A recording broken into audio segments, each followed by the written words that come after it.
Hi boys and girls, it's Mrs. B and I am here with your very first second grade art club project.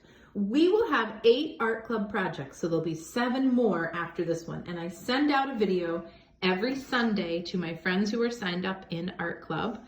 And you can do the project whenever you have free time. There's no pressure to do it on a certain day or certain time. You can just turn on your video whenever you want. Take out your supply kit that Mrs. B gave you and it'll tell you exactly how to make the project. This project that we're making this week is a polar bear, and we're gonna add some paint to the polar bear, but I wanted to show you how to draw him first. So you can see I started by drawing in pencil, and now I'm on step 2, which is tracing with crayon. So you're going to take your pencil and you're gonna make a shape like this. It's kind of like an oval, but it gets a little wider at the bottom because that's your polar bear's shoulders down there. So this is the polar bear's head outline. Then we're gonna go in, and I like to, as you know from art class, I like to color in eyes black, but I like to leave a little highlight so they look shiny. So I'm gonna do one eye, and then I'm gonna do another. And the reason we're using crayon and not Sharpie for this project is because we're going to use some watercolor paint. And we want to have the watercolor not run together. And you guys know, because you're second graders, that wax and water don't mix.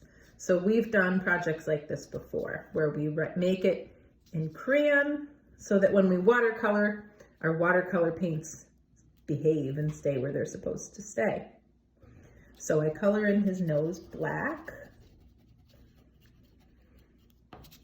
and you can give him his mouth, kind of like a teddy bear mouth. And then this is his muzzle.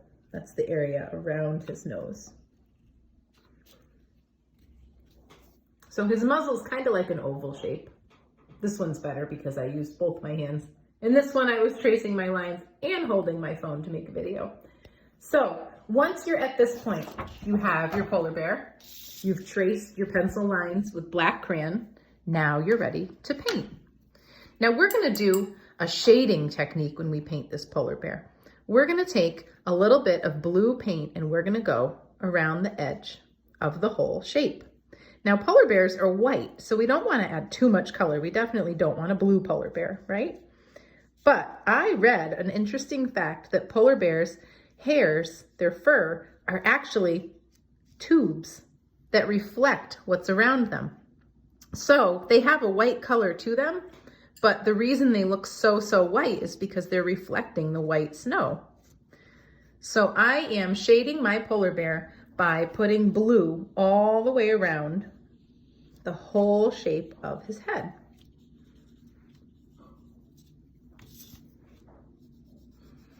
And I'm gonna let it sit for a minute and just dry a tiny bit.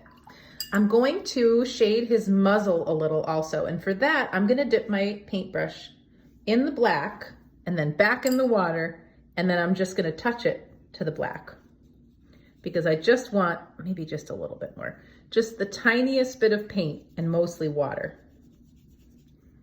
So I want kind of a dark white or like a gray color.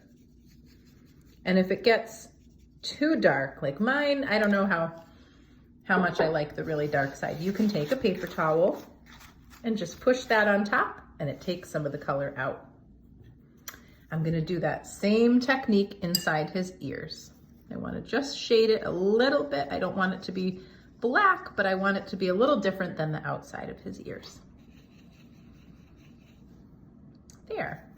Now I'm gonna take my blue color and I'm gonna go around the edge of his ear because I wanna shade it and make it look more 3-dimensional, just like I'm doing to his body. Oops, that's a little too blue. That's okay. I'll just add a little bit of water to it and spread it out. Now, remember what we talked about. If you have too much paint, like you can see Mrs. B made a mistake over there. I'm just gonna add more water, spread it out, and then this is called blotting. I take my paper towel and I can push on top of the paint and get some of it off of my page. So now I'm taking a paintbrush with just water and I'm going over the edge where the paint meets the paper. See how I have a hard edge? We call that a hard edge in art, where you can see a clear line, paper versus paint. This is just water on my paintbrush, and I'm going to soften that hard edge by painting water right on top of it. So I don't want a blue stripe around my polar bear. I want to soften that edge. So I'm going over my blue paint with just plain old water to make a really nice shade all around my polar bear. So you can see there's my edge. So you don't want to let it dry completely, but you want to let it dry a little bit, because if I don't let it dry at all, when I go to shade it, all the blue is going to go into the white and you won't really see any shading at all. So this is just about right. So I'm softening the edge of my paint with some water. Now, the next part is my favorite part. Since my polar bear's white, he's pretty much finished. I took my white crayon. Now my white crayon is in really rough shape. I hope you guys have a better white crayon than Mrs. B. And I made white dots for snow all over the background. And when you make your dots, you can't just click your crayon.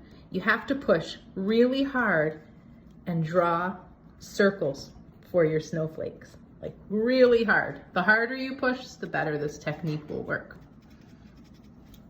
Then you're going to choose any one of your cool colors for the background. So you could use purple, you could use blue, green is even a cool color, but I think of it more of a spring color. So even though it's a cool color, maybe you could mix some green with some blue and make a turquoise if you're really a big fan of green. I'm gonna use blue for my background. And I'm going to get some paint on my brush. Remember, with watercolor paint, we need a wet brush. And then I'm going to paint on top of those white circles that I drew with my crayon. And you remember that water and wax do not mix, so it is making snow in my background. Now, because I used black crayon to outline this polar bear, I don't have to worry too much about getting too close to the bear and getting blue on him, because the wax repels the watercolor paint and keeps it from mixing in on the polar bear. See, I go right along that edge. And I think it's easier to do the edge first, because you really have to kind of focus when you do that part, and then move it out. So I would do this all around my entire bear. And the fun part is kind of the surprise of seeing where you made snowflakes, because you can't really see the white crayon ahead of time. And it's kind of cool when you paint, oh, look, when you paint over it and you see some snowflakes appear. I did one up there too. And you know what? I think I'm kind of getting bored of the blue. I think I'm gonna switch to purple. I think that'll be fun. So if I wanna switch colors, I'm gonna do something similar to how I shaded this adorable little guy. So I'm gonna paint around. Now I wanna switch to blue. Instead of making a stripe, you could do a stripe if you wanted to, but I want it to kind of fade. I'm gonna paint my purple right on top of my blue and mix it right there. So I'm painting the purple right on top of the blue and mixing it right there.